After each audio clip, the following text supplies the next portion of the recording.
Fear says, you're not enough. The walls are too high. The giants are too strong. The battle is too great. But fear was never the end of the story. Because when God calls, He also strengthens.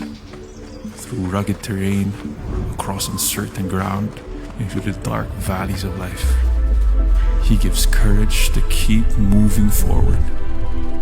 When the journey feels too long, when the path ahead is unclear, when every step demands more than we think we have, God goes before us.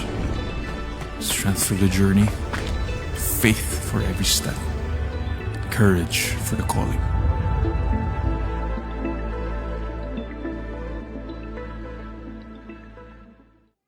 Good morning, everyone. Magandang maga po sa bawat isa sa atin. Batiin nyo naman po yung katabi nyo. Magandang maga sa'yo. Good morning. So before I preach the Word of God, let's declare God's blessing po sa natin, sa ating mga kids. So let's stretch our hands sa buhay po ng mga bata. So you'll stay there? Okay? Okay. Sige. Stretch lang po natin yung mga kamay natin sa kanila. Kung may mga katabi po kayong mga bata, stretch po natin yung mga kamay natin sa kanila. Okay? Let's pray for them. Lord, we thank you, Lord, for the life of these wonderful children. Lord, we decree and we declare, Lord, your purpose and plans will prevail in their lives, O God. Pagpalain niyo po, Panginoon, ang susunod na leader, Panginoon, ng aming henerasyon. At dalangin ko po, Panginoon, na kayo po ang maglagay ng mga dreams and even visions, Panginoon, sa puso ng bawat mga bata, Panginoon, na narito ngayon. At dalangin ko po, Panginoon, ng bawat isa sa amin, na sila po ay lalaki ng mayroong pagkatakot at pagmamahal sa iyo. At sila po, Panginoon, ay mararanasan ng bawat isa sa kanila ang pabor, Panginoon, na galing po sa iyo. Pagpalain niyo po ang bawat isa at dalangin po namin that you continue to grow the faith that you have planted in their hearts, O God. Maraming pong salamat. This we pray in Jesus' name. Amen and amen and amen. Alright, God bless everyone. Pagpalain kayo ng Panginoon. So ngayon po ay we have a brand new series called To Courage. So may mga pagkakataon na tayo po yung nagbibigay ng encouragement sa iba at may mga pagkakataon naman na tayo po yung kailangan natin ng courage and encouragement. Dumadating po yun sa buhay ng mga tao. Alright? So, okay. Ayan. So, kaya kailangan po natin ng salita ng Panginoon sapagkat mula po dun sa salita ng Panginoon, tayo po ay napapalakas, na-encourage, tayo pong lahat ay tinawag upang maging pagpapala sa iba at maging encouragement sa iba. So, lahat po tayo ay tinawag ng Panginoon sa maraming mga bagay upang tayo ay umabot at mapagpala natin ng ibang mga tao. So yun po yung panawagan natin. But may mga pagkakataon din po doon sa pagkatawag sa atin ng Panginoon ay may mga pagkakataon nanghihina tayo. May mga pagkakataon sa personal po nating buhay ay dumarating din po yung mga pangangailangan at mga problema na ating kinakaharap. Paano tayo makakaabot sa iba at maging pagpapala sa iba kung tayo mismo ay kailangan din po natin nang tayo po ay ma-encourage. Kaya po, nawa sa salita ng Diyos na maririnig po natin ngayon, ay mapagpala po tayo ng ating Panginoon. So, pwede po ba tayong mag-declare ng blessing sa katabi nyo ngayon? Sabihin mo sa kanya, pagpalain ka ng Panginoon. Alright. So, tayo pong lahat ay saglit na tumayo at basahin po natin ang salita ng Diyos. In Joshua chapter 1, verses 1 to 9, after the death of Moses, the servant of the Lord said to Joshua, the son of Nun, Moses' assistant, Moses my servant is dead. Now therefore arise, go over this Jordan, you and all these people into the land that I am giving to them, to the people of Israel. Every place that the sole of your foot will tread upon, I have given to you, just as I promised to Moses, from the wilderness and this Lebanon, as far as the great river, the river Euphrates, all the land of the Hittites, to the great sea, toward to going down of the sun shall be your territory. No man shall be able to stand before you all the days of your life, just as I was with Moses. So I will be with you. I will not leave you or forsake you. Be strong and courageous, for you shall cause these people to inherit the land that I swore to their fathers to give them. Only be strong and be very courageous, being careful to do according to all the law that Moses my servant commanded you. Do not turn from it to the right hand or to the left, that you may have good success wherever you go. This book of the law shall not depart from your mouth, but you shall meditate on it day and night, so that you may be careful to do according to all that is written in it. For then you will make your way prosperous, and then you will have good success. Have I not commanded you? Be strong and courageous. Do not be frightened, and do not be dismayed, for the Lord your God will be with you wherever you go. That is the Word of God. Tayo po'y saglit na manalangin. Panginoon, marami pong salamat sa pagkakataon na ito. Salamat po, Panginoon, sa biyaya ninyo po sa amin pong buhay. Dalangin po namin, Panginoon, na mangusap po kayo ng personal sa amin. Kung may mga pagkakataon man na parang kami po ay nanghihina, kami po ay kailangan namin ng lakas, Lord, turuan niyo po kami, Panginoon, na patuloy na magtiwala sa iyo. Turuan niyo po kami, Panginoon, na patuloy na asahan namin, Panginoon, ang iyong mga pangako at ang iyong mga salita, Panginoon, sa amin pong mga buhay. Pagpalain niyo po ang bawat isa. Ito po yung aming panalangin sa pangalan ni Jesus. Amen and amen. Maaari na po tayo maupo. So, ito pong pag-uusapan po natin ay about po dun sa succession po ng leadership po ni Joshua mula kay Moses. After Moses led the Israelite people going to the promised land, ay si Moses po ay namatay na.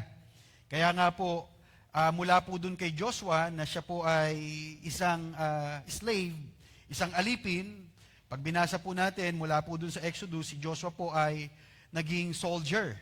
At napakagaling po na soldier ni Joshua, at kung ano man po yung i-command sa kanya ni Moses, yun po yung ginagawa niya.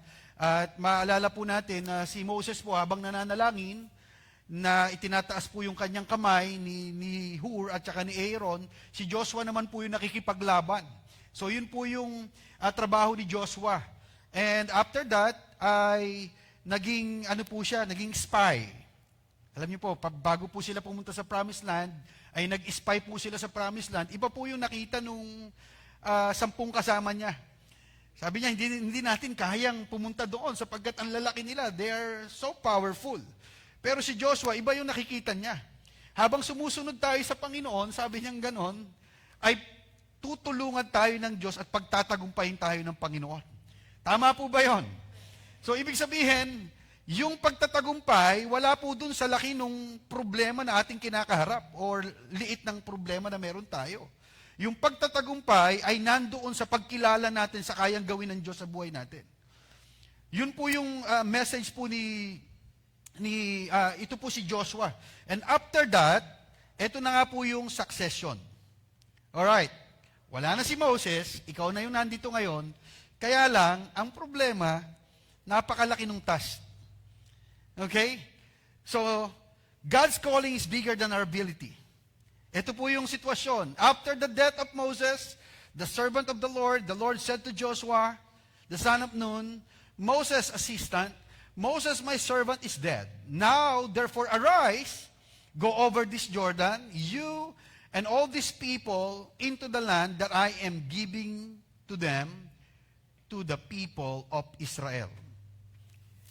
Ano po yung gaano kalaki yung task na to? Joshua had to lead and enter nations. 2 milyon pong mahigit itong mga Israelita. And unite a people who often complained. Ito pong mga Israelite na to, mula pa nung sila'y nakalaya sa Ehipto, complain na ng complain. Ang totoo po nun, gusto silang patayin ng mga Israelita. Imagine that, after you lead them, Alright, gusto kang batuhin ng mga Israelita. Bakit hindi mo na lang kami hayaang mamatay doon? Sabi niya gano'n sa Ehipto. Dito mo pa ba kami dadalhin para mamatay kami? Sabing gano'n sa kanila. So complain sila ng complain after they saw who God is in their lives. Pagkatapos po nilang makita yung mga miracles, complain po ng complain yung mga 2,000,000 Israelita. And ito po yung kanilang kailangan gawin, cross the flooded Jordan River and defeat powerful Canaanite kingdoms. Humanly speaking, Joshua was not enough. Experience mo na po ba to? Lord, I've done my part pero parang kulang pa rin eh. Di ba? Lord, hindi ko kayang lagpasan yung mga kinakaharap namin ngayong problema. Umaharap kami ngayon sa isang problema, meron na namang sumunod, at eto na naman pa yung isa. Paano namin itong harapin, Lord? Na-experience nyo na ba yan? Tingnan mo nga yung katabi mo, mukha bang may problema ngayon yan? Alright? Mukha bang may kinakaharap ngayon yan? So, kami kanya-kanya ho tayong battle sa buhay. Maaaring hindi na po natin kakaharapin yung katulad nung kay Joshua, pero may kanya-kanya ho tayong problema. May kanya-kanya ho tayong hinaharap. May kanya-kanya ho tayong mga pangangailangan. At para bang hindi enough yung strength at ability na meron po tayo. Kaya nga po, nasabi mo na din ba sa iyong sarili, hindi ko kaya yan? Sabi ko na nga ba, kaya niyong lahat eh. Di ba? So nasabi niyo na ba yan, hindi ko kaya yan, Lord. Lord, bakit naman ako pa? Sa dami-dami ng mga tao, ba't ako pa yung haharap dito? Hindi ko kaya yan, Lord. Di ba? Hindi po ako able to do that. Wala po akong kakayahan. Yes! May mga pagkakataon talaga na hindi natin kaya. Kaya nga po, minsan dinadala tayo ng Lord sa pagkakataon na yon. Bakit? Para masabi natin, hindi ko kaya, pero kaya ni Lord. Amen. Hindi ko kaya, pero kaya ng Diyos. Hindi ko kaya, pero yung Diyos na pinagtitiwalaan ko ay higit na mas malaki kaysa dun sa kinakaharap ko na problema. God never asks us to rely on ourselves. He calls us to depend on Him. Wala ho kayo makikita sa Bible na kayang-kaya mong gawin yan sa sarili mo. Wala ho tayo mababasa na ganoon.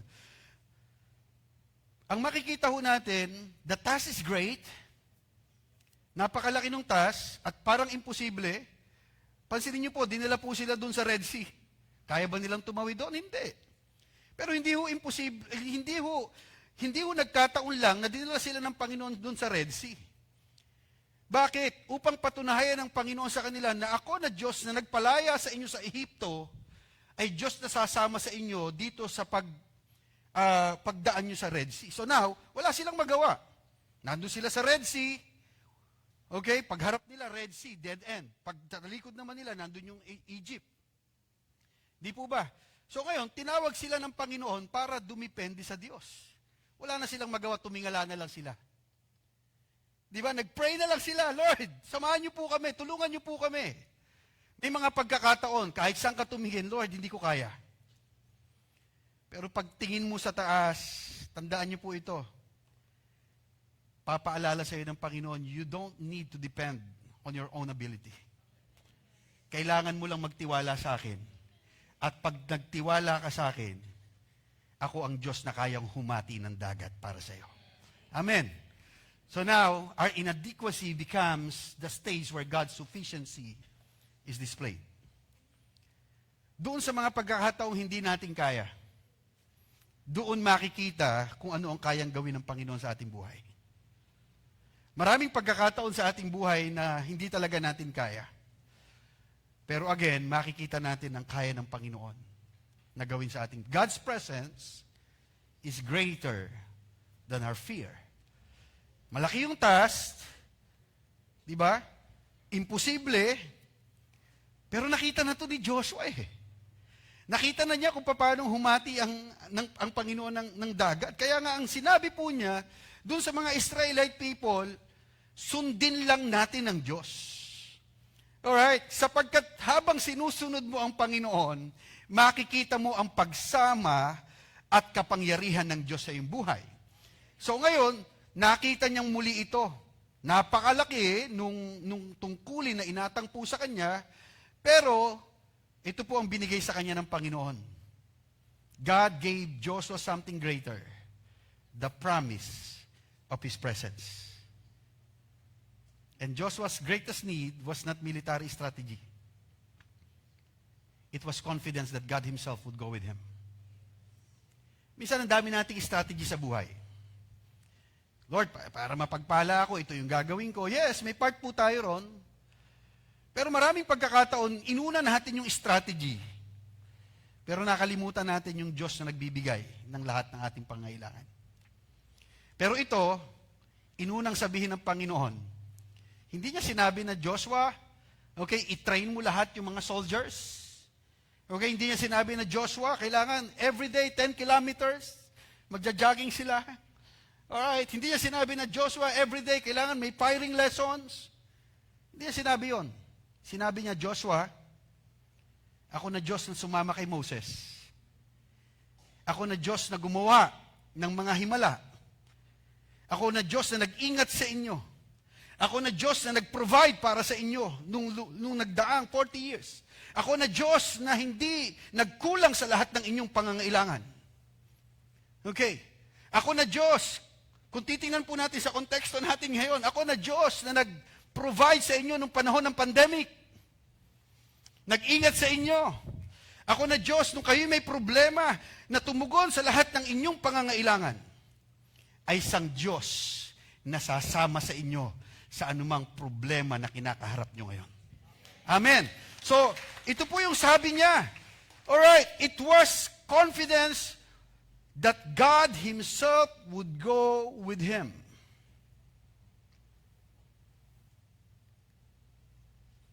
Ano yung binigay sa kanya ng Panginoon bago pa po siya pumunta doon sa Promised Land? May ibinigay na kagad si Lord na victory.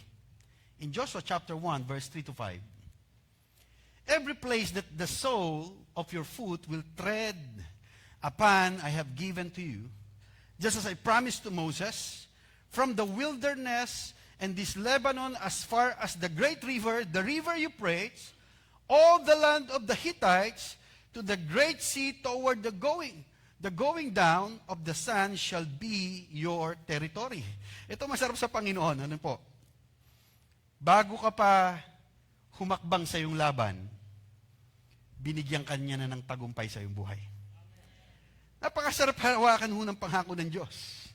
Sapagkat hindi pa man ho sila pumupunta doon sa promised land, meron ng pangako ang Panginoon. You are already victorious.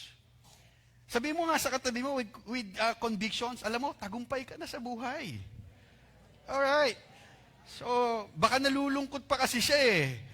Alam mo, dadaanan mo lang yung problema, dadaanan mo lang yung mga obstacle, dadaanan mo lang yung mga challenging moments sa buhay. Pero ito sinasabi ng Panginoon, pinagtagumpayan ko na ang lahat. Yun o sinasabi ng Lord sa atin.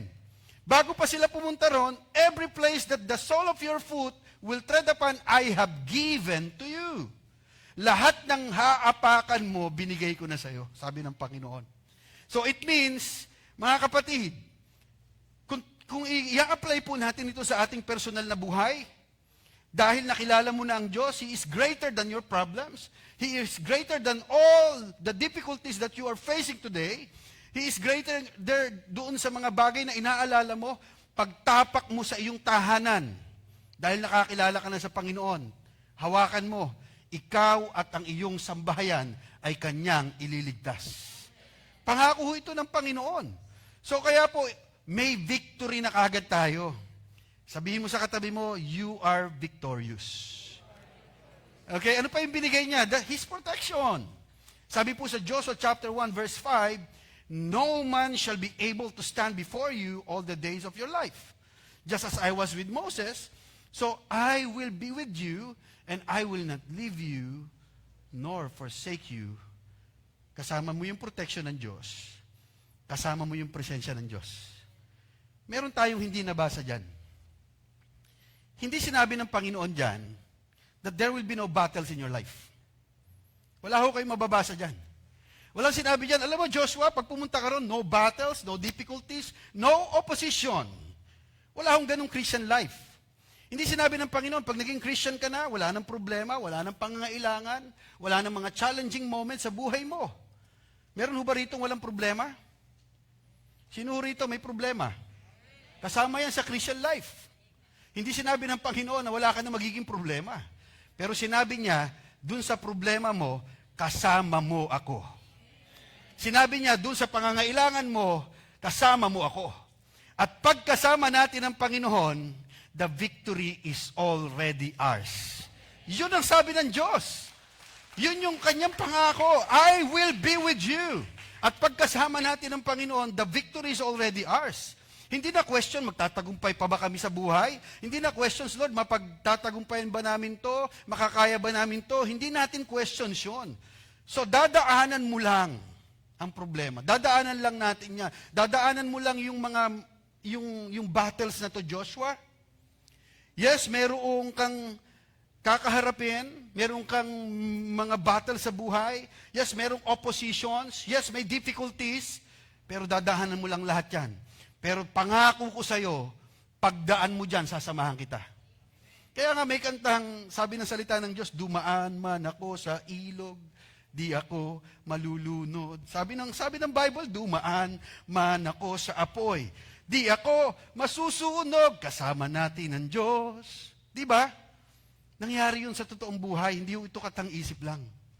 Dahil kasama nila ang Diyos, merong mananampalataya na dumaan sa apoy pero hindi nasunog. Dahil kasama nila ang Diyos, merong mga mananampalataya like what happened to the Israelite people. Imagine that, sabi ko nga, kung meron akong babalikan sa Bible, gusto kong balikan yung hinati ng Diyos yung Red Sea. Gusto kong balikan yun, imagine that, napakalaking aquarium. Di ba? Sobrang laking aquarium, naglalakad ka, nakikita mo yung mga pating hindi sumusobra. Tapos pag nagutom ka, kukuha ka lang na gano'n. No? Di ba, mag-iiho kayo sa gitna ng dagat. Wow! What an experience. Sino pwedeng gumawa nun? Diyos lang ang pwedeng gumawa nun. Pagkasama natin ng Panginoon, walang imposible sa Kanya. The battle may remain, the assignment may still be difficult, but we never face it alone. Maring may mahirap kang pinagdadaanan ngayon. Maring may mga pangailangan ka ngayon, may mga battles ka ngayon, maring hindi pa natatanggal, o hindi nawawala pa. Lord, ang tagal ko nang pinagpe-pray nito, pero ba't hanggang ngayon, hindi pa rin ito nawawala, hindi pa rin, Lord, natatanggal yung problema na to. But again, we never face it alone. Tandaan niyo po ito. God's word and presence gives us courage to move forward. Courage comes from God's promise. God says in His word, in Joshua chapter 1, verse 6, be strong and courageous, for you shall cause these people to inherit the land that I swore to their fathers to give them. Listen to this. Sabi ng Panginoon, magpakatatag ka. Okay? Huwag kang matakot. Sapagkat, ano po sabi rito? For you shall cause these people to inherit the land. At sino nangako? Hindi yung katabi mo. Okay? Sapagkat pag ang tao nangako, sabi ng tao, pinangakuan ka na nga, gusto mo pa ito pa rin. Yan ang tao. Pwede hindi matupad ng tao ang kanyang pangako. Pero gusto kong sabihin muli sa bawat isa sa atin, ibahin natin ang Diyos. Pag nangako ang Diyos, siguradong tutuparin niya. Yan ang pangako ng Panginoon sa kanya. So kaya, ang kailangan ni Joshua, hindi po yung lakas lang ng loob na galing sa kanyang sarili. Ang kailangan ni Joshua ay yung courage na nagmumula sa pangako ng ating Panginoon. Anong pangako ng Diyos ang hawak mo ngayon sa buhay mo? Napaka-importante po nito. Sapagkat pag nag-focus po tayo dun sa mga challenging moment ng buhay natin, sigurado po ako pwede tayo mawala sa pagkilala at pananampalataya sa Diyos. Sapagkat, Lord, ang tagal-tagal ko na nagsiserve sa'yo, may faith naman ako sa'yo, pero bakit ganito pa rin yung nangyayari? Baguhin natin. Lord, alam ko hindi ko ito kakaharaping mag-isa. At dahil kasama kita, Panginoon, Lord, pwede pong hakbangan na namin ang mga pangako ninyo. At inaangkin na po namin ngayon. Amen? Angkinin natin ang pangako ng Diyos sa ating pong mga buhay. Can I invite the keyboardist to come up here? Courage grows through obedience. Sabi po rito, only be strong and very courageous, being careful to do according to all that the law that Moses my servant commanded you. Do not turn from it to the right hand or to the left, that you may have good success wherever you go. Alam niyo po, ito yung prayer ko sa bawat isa. Maging sa buhay ko, sa buhay ng aking mga anak. Lord, hindi nawa siya makaliko sa kaliwa o sa kanan. Kasi may times na gusto natin kumaliwa eh. Di ba? Nag-serve ako kay Lord, pero may times na gusto kong kumanan eh. Di ba? May mga times na iba yung gusto natin sa gusto ni Lord. Tama ba yon? O ako lang nakaka-experience minsan. Di ba? Minsan gusto natin, Lord, ito yung gusto mo, pero parang mas maganda to eh. Di ba? Yun po yung sinasabi rito. Minsan gusto mong kumaliwa, minsan gusto mong kumanan. Pero my prayer and declaration this morning, hindi ka makakaliwa o makakakanan. Ang lalakaran mo lang ay ang kalooban ng Diyos sa iyong buhay. Dahil nandun ang totoong tagumpay. Nandun ang totoong success. Nandun ang totoong blessings. Nandun ang totoong favor. Kaya pag sinubukan natin kumaliwa, doon natin masasabi, Lord, wrong turn eh. Salamat na lang, pwede pang bumalik. May grace si Lord. Diba? Sabi po rito, this book of the law shall not depart from your mouth, but you shall meditate on it day and night, so that you may be careful to do according to all that it is written in it. For then, you will make your way prosperous, and then you will have good success. Ang linaw nung sinabi po ng Bible. Alam na alam po ito ni Joshua.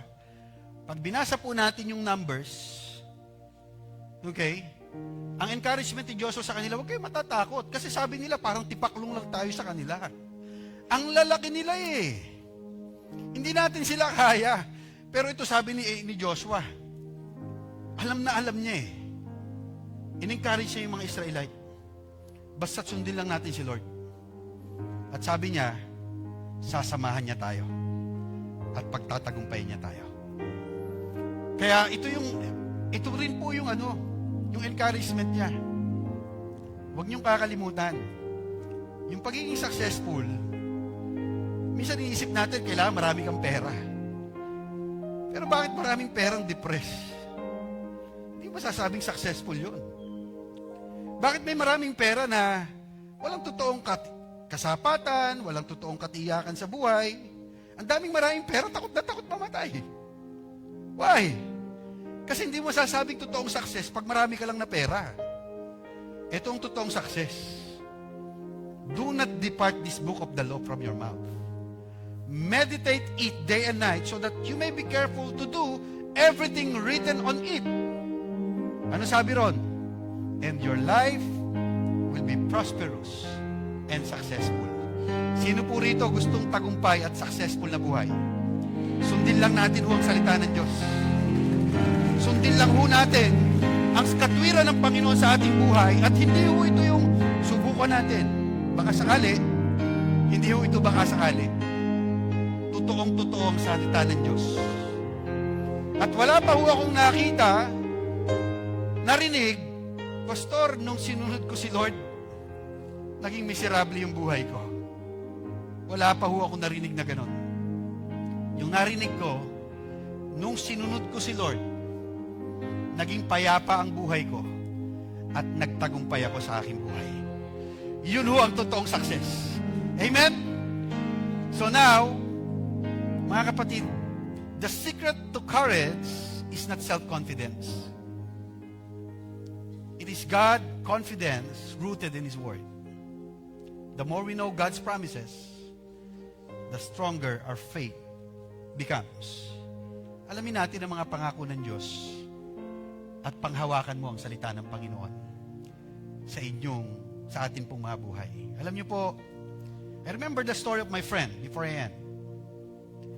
Nag-a-apply siya ng trabaho at nung nag-apply po siya ng trabaho, sabing ganun sa kanya, okay, kaya lang, kailangan marunong kang kahit papano ay uminom at mag-happy-happy. Bakit? Kasi yung trabaho niya ay medrep.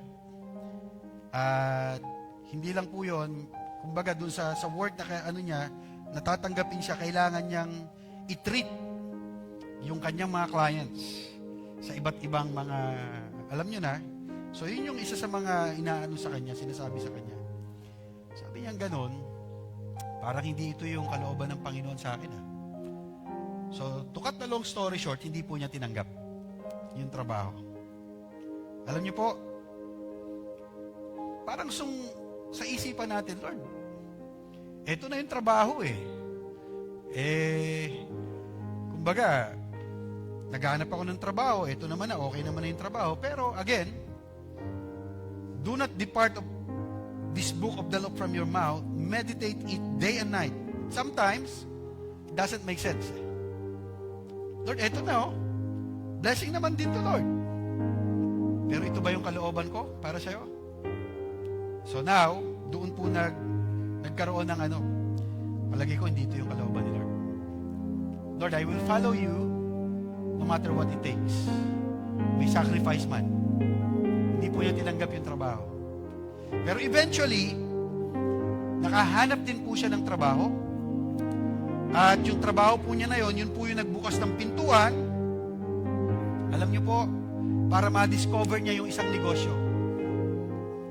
At ngayon po, yung negosyo po na na-discover niya na yon, alam niyo po, hindi lang po siya ngayon nagtatrabaho. Naka-discover siya through his work ng isang negosyo na ngayon, siya na ngayon ang may-ari ng isang kumpanya dahil sa pagsunod niya sa Panginoon sa kanyang buhay. Sometimes, it doesn't make sense. Di ba? Lord, blessing na to Bakit ko pa tatanggihan? Pero kaya gusto ni Lord na sumunod ka sa Kanya. Kasi ayaw niya na yung mga second class lang na blessing ang matanggap mo. Gusto niya na blessing na meron ka, yung blessing na mula sa Panginoon talaga. Ayaw niya yung blessing lang na pwede ring mawala kagad. Kasi si Lord, pag nag-bless, hindi lang po minsan. Pero pag nag-bless si Lord, hindi na uubusan.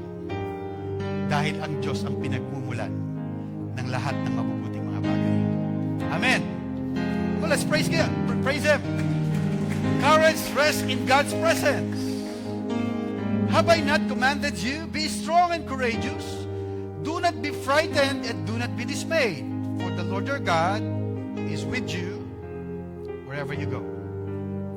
Again, we can move forward with courage, not because we are sufficient, but because God is with us. His presence is our greatest source of strength, confidence, and hope. Nawawalan ka ba ng lakas ngayon? Nawawalan ka ba ng confidence ngayon? Or po pwedeng nawawalan tayo ng pag-asa? Again, pinapaalala ng Panginoon, huwag mong pagtiwalaan yung iyong sarili. Sapagkat kulang at kapos ang abilidad na meron tayo. Pero salamat, dahil pinangako niya, sasamahan kita. At pagkasama natin ng Diyos, walang hindi tayo mapagtatagumpayan sa buhay na ito. Purihin ang Panginoon. Can invite the music team to come up here. Can invite you all to stand.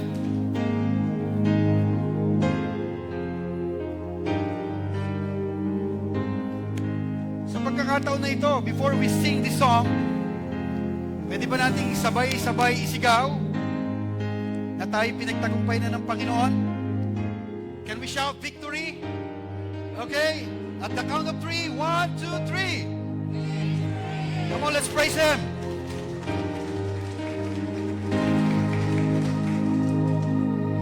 Dumaan man ako sa libis ng kamatayan, takot ay walang lugar sa pusong may tiwala.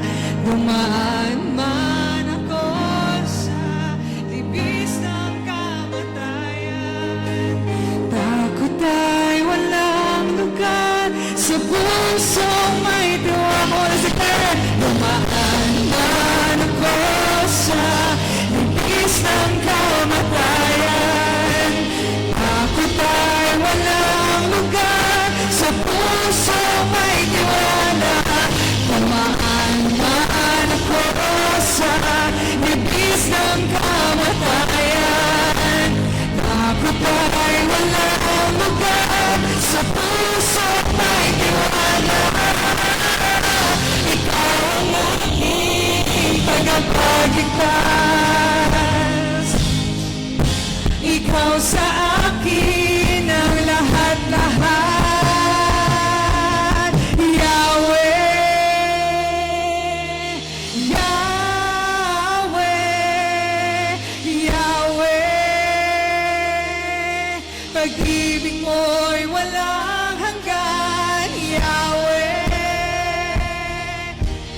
Yahweh, Yahweh. Sa'yo ako'y mananahan. Yahweh, Yahweh, Yahweh. Yes, Lord, pag-ibig mo'y walang hanggan. Yahweh, Yahweh, Yahweh. Sa'yo ako'y manana. Yahweh, Yahweh, Yahweh. Pag-ibig mo'y walang hanggan. Yahweh, Yahweh, Yahweh. Sa'yo ako'y mananahan.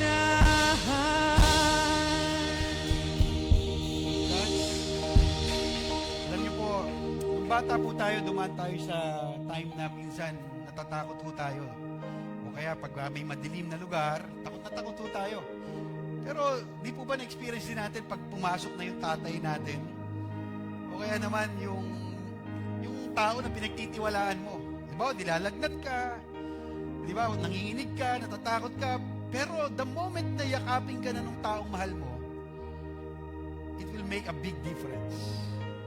Di ba, hindi naman natanggal yung lagnat, hindi naman nabago yung lugar na kinatatakutan mo, pero ang nabago, kung sino yung kasama mo. And, minsan may mga pagkakataong takot na takot tayo. Dumadating tayo sa punto ng buhay na yun. Minsan pag iniisip pa lang natin, Lord, paano pag ganito, paano pag ganyan, but the moment na, oo nga pala, no, kasama kita, and His presence changes everything. Natatanggal lahat ng takot pagkasama natin ng Diyos. Amen. So now, ang kailangan ho nating ipanalangin, Lord, hindi mo lang tanggalin yung problema ko. Kasi Lord, ang problema inevitable eh. Lord, ang gusto kong maunawaan at maintindihan at panampalatayanan, Lord, yung kasama kita kapag dumaan ako ron. Lord, hindi mo lang i-provide yung mga pangailangan ko, pero yung maintindihan ko dun sa mga needs na ito, Panginoon, Lord, hindi mo ako pababayaan. And that is more than enough, Lord. Yun yung ipapanalangin natin ngayon. Maliban kasi na maintindihan natin na kasama natin ng Diyos, alam niyo po, ang gugustuhin natin minsan, Lord, tanggalin mo na yung problema na to. Pero mamimiss natin minsan yung pwede nating matutunan dun eh. Mamimiss natin minsan yung pwedeng karakter na mabago dun eh. Kapag ka hindi natin isinama ang Panginoon doon sa journey.